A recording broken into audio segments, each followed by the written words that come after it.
Olá, capítulo 4, o caso Vicente.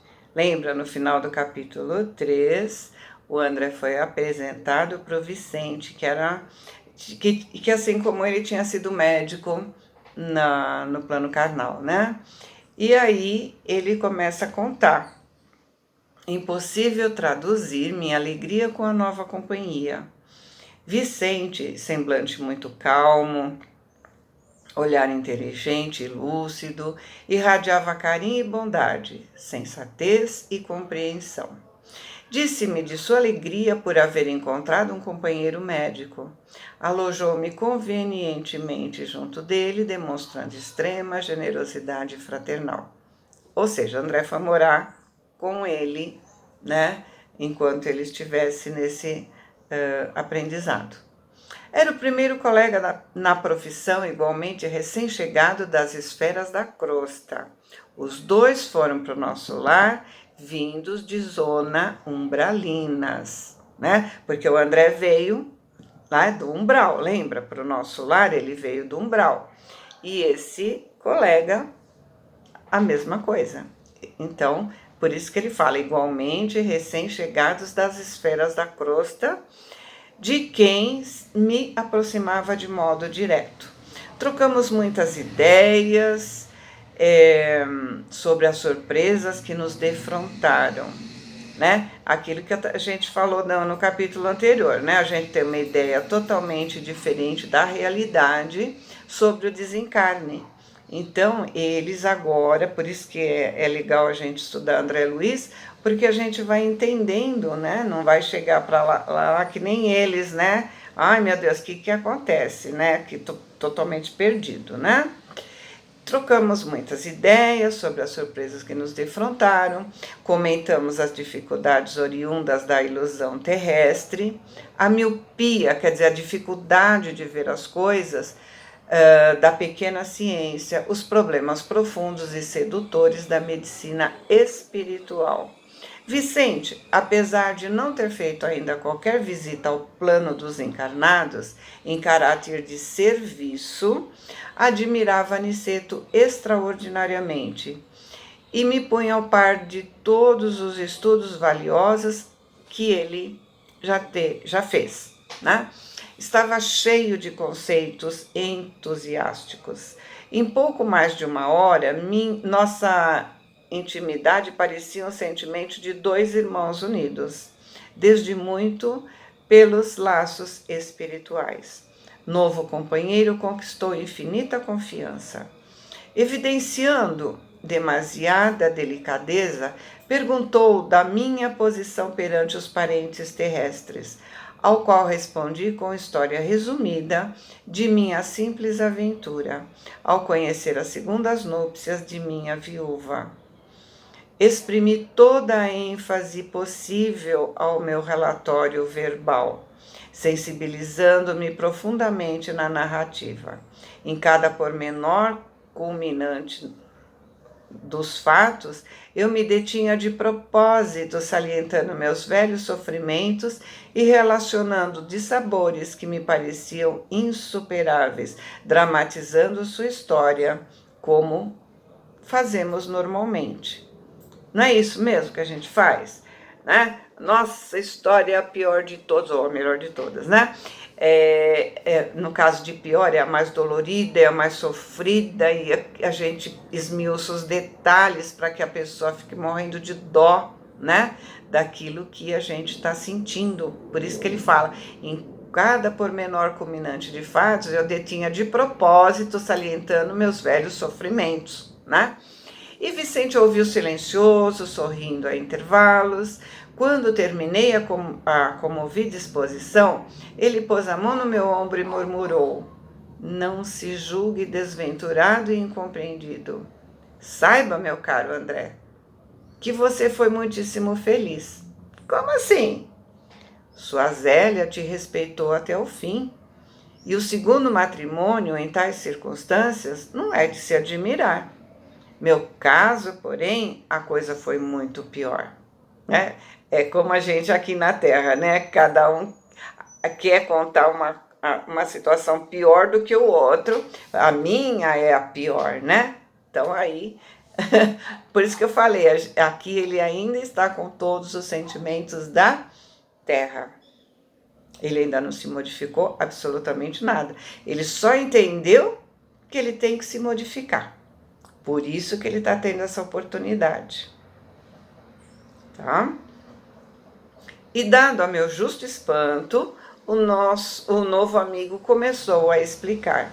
Você não pode imaginar como foi intenso o sonho de amor do meu casamento. Logo após a aquisição do diploma profissional, aos 25 anos, me casei muito feliz com Rosalinda. Não levei a esposa tão somente a uma situação material confortadora e sólida no plano financeiro, mas também os meus tesouros de afeto e devotamento. Minha felicidade não tinha limites. Em pouco tempo, nós tivemos 2 filhinhos que enriqueceram o nosso lar. Meu bem-estar era inexprimível. Para ganhar mais, eu preferi me dedicar apaixonadamente ao laboratório, ao invés de me especializar na clínica. Atendendo aos meus pendores, não foi difícil atrair a confiança de numerosos colegas e vários centros de estudos, multiplicando pesquisas e resultados brilhantes. E Rosalinda era a minha primeira e melhor colaboradora. De quando em quando eu notava nela o enfado no trato com os tubos de ensaio, ou seja, ela não estava muito feliz ali, né? Mas minha esposa sabia calar as contrariedades pequeninas a favor da nossa felicidade doméstica. Ela parecia me compreender integralmente. Era, aos meus olhos, a mãe dedicada e companheira, sem defeitos. Tínhamos 10 anos de casamento quando meu irmão Eleutério, advogado, solteiro, algo mais velho que eu, deliberou localizar-se junto de nós. Rosalinda foi inexcedível em atenções, considerando que se tratava de uma pessoa da minha família. Eleutério entrou em nossa casa como irmão. Embora residisse em hotel, compartilhava dos nossos serões caseiros, sempre bem disposto e interessado em agradar. Observei desde então que minha mulher se modificava pouco a pouco. Primeiro, ela exigiu que eu contratasse uma auxiliar que a substituísse nos meus serviços, alegando que os nossos filhinhos não dispensavam assistência maternal mais assídua. Concordei satisfeito. Tratava-se, afinal, de providência interessante ao bem-estar dos nossos filhos. Mas a transformação de Rosalinda assumiu caráter impressionante. Passou a não comparecer ao laboratório, onde tantas vezes nos abraçávamos alegremente, ao ver coroados de êxito nossas pesquisas mais sérias. Preferi o cinema ou a estação de repouso em companhia de Eleutério. Isso me entristecia bastante, mas eu não podia desconfiar da conduta do meu irmão. Ele sempre foi criterioso em família, não, apesar de ousado e filacioso nas atividades profissionais. Minha vida doméstica, antes tão feliz, passou a ser de solidão muito amarga, que eu tentava iludir com aumentando o meu trabalho, né? Eu era persistente e honesto. Assim corriam as coisas, quando singular transformação me alterou a experiência. Pequena borbulha na fossa nasal, que nunca me trouxera incômodos de qualquer natureza, depois de levemente ferida, assumiu caráter de extrema gravidade. Em poucas horas, declarou-se a septicemia, ou seja, espalhou pelo corpo todo. Reuniram-se colegas em verdadeira assembleia junto do meu leito, inúteis, todavia, todos os cuidados, anuladas as melhores expressões da assistência. Compreendi que o fim se aproximava, e rápido. Rosalinda e Eleutério pareciam consternados, e até hoje eu guardo a impressão de ver seus olhares ansiosos no momento em que a neblina da morte me envolvia os olhos materiais. Nessa altura, Vicente fez uma longa pausa, como a lembrar, né, assim, como lembrar essa cena, né, deles não verem a hora que ele morria, assim, e aí ele continuou.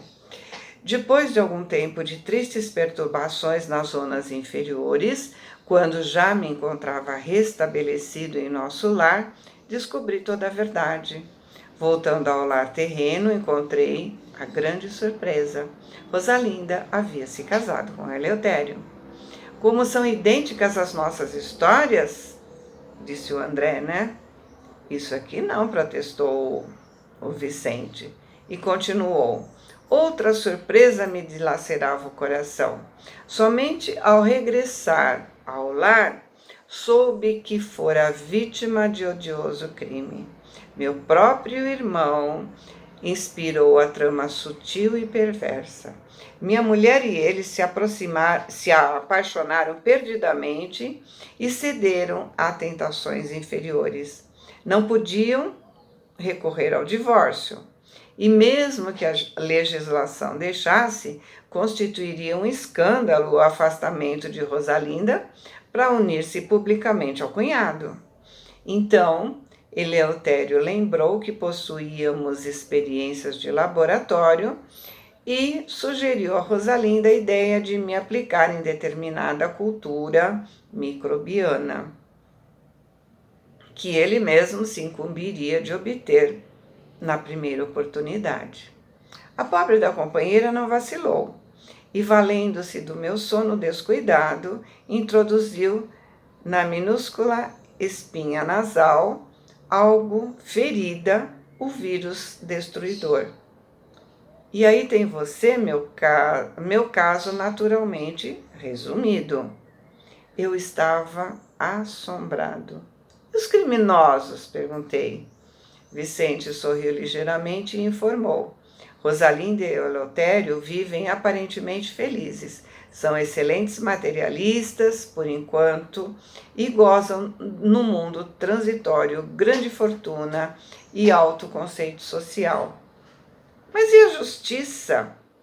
Ora, André, esclareceu serenamente, tudo vem a seu tempo, tanto no bem como no mal. Primeiro a semente, depois os frutos. Percebendo-me, porém, as tristes impressões, Vicente concluiu, não falemos mais disso.